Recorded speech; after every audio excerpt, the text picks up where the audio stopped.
Вярвах аз, че вечно ще живее.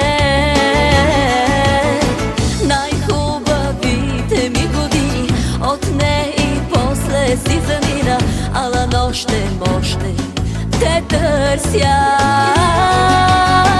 Като птица съм свободна, но на воля не отлитам.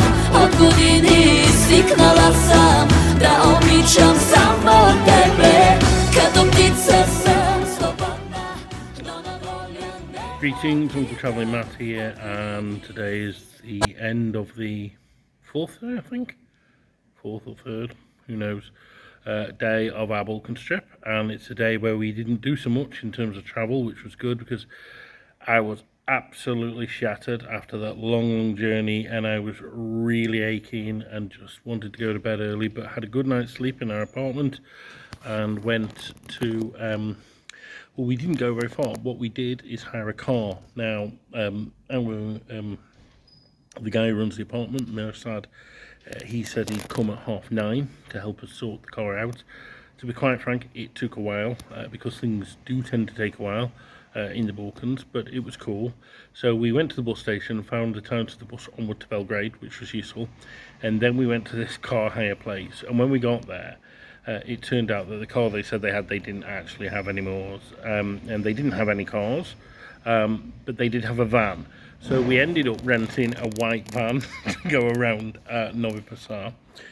And then Mir said, because he really wants to be helpful, he's a really nice guy, he says, I'm going to take you to the tourist board, basically, because his mate works there, so we can get like a map and some information on places to go, which he did. And the tourist board was in this huge like volleyball court next to the park, and so we went there and it was all deserted, and basically it turned out they'd gone out for coffee and nobody was around and nobody was turning up, and he felt really upset because he said like they promised him they'd be there, but they just couldn't be asked to do their job, I guess.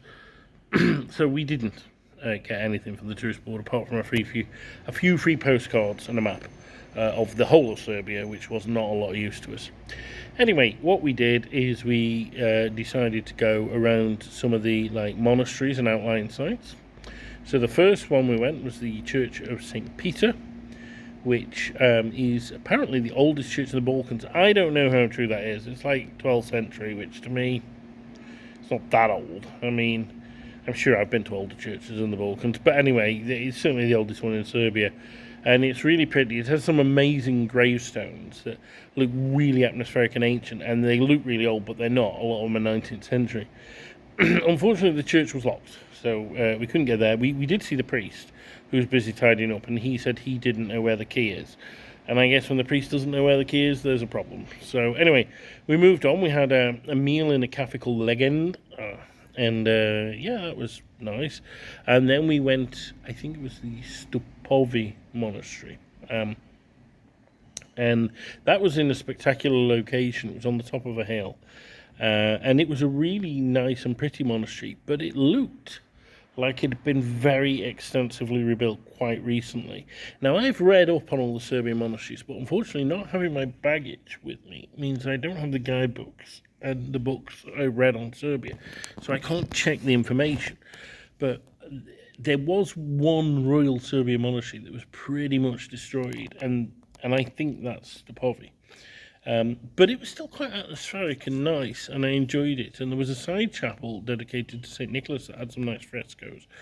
And so, yeah, we hung out there for a while, chatted to a family from Belgrade who had also been at the St. Peter Church. And they were like down here on holiday, and that was quite nice. You know, they were really quite friendly. Then we moved on to the Soprachani Monastery. I'll put the correct spelling on the video, but that was more original. It was more complete, and it was really nice inside. It had frescoes. They weren't as good as the stuff I'd seen in Cyprus. Those kind of spoilt me a bit, but it was still a very atmospheric and moving place. It seemed to be dedicated to Saint Saba, and I said a couple of heartfelt prayers in there. It was nice.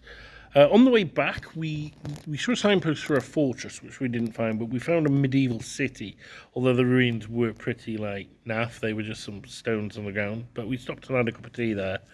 And then we went into the town. We dropped the car off, and then had a wander around and went to the other old mosque in the town. I think it's Altuma Elem, I think it's called.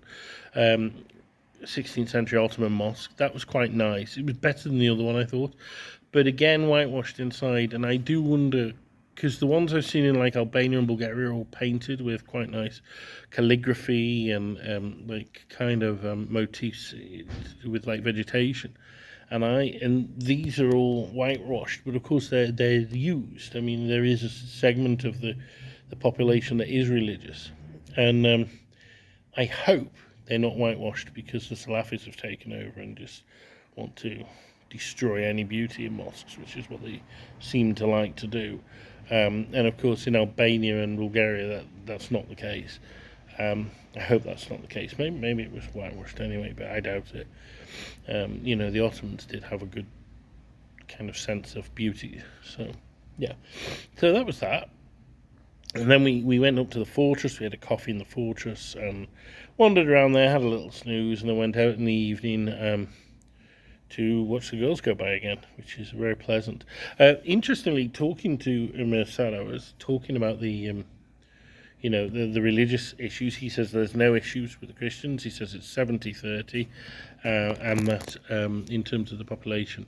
And I was talking about girls wearing hijab, because there are some, and of course it's very noticeable because you don't often see it in the Balkans, but it's certainly not 70% of the girls. And I would have put it between 5 and 10%, and he said it was 5 and 10% of the Muslims.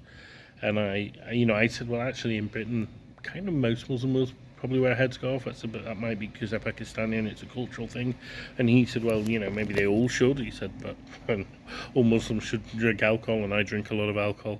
And we had quite a funny chat. And he's like, well, hijab. He says, yeah, I quite like it. He says, because they look mysterious and that's quite sexy. He said, but I quite like it when they don't have it as well, because that's sexy in another way. He says, basically, I just like looking at girls. And the best thing to do in Novi Pazar is go out at 8 o'clock, sit in a cafe and watch girls, which is, of course, what we've been doing every night anyway. And that confirmed that Mirsad is a typical Balkan man, and he was a really nice guy and a great host. So that is that.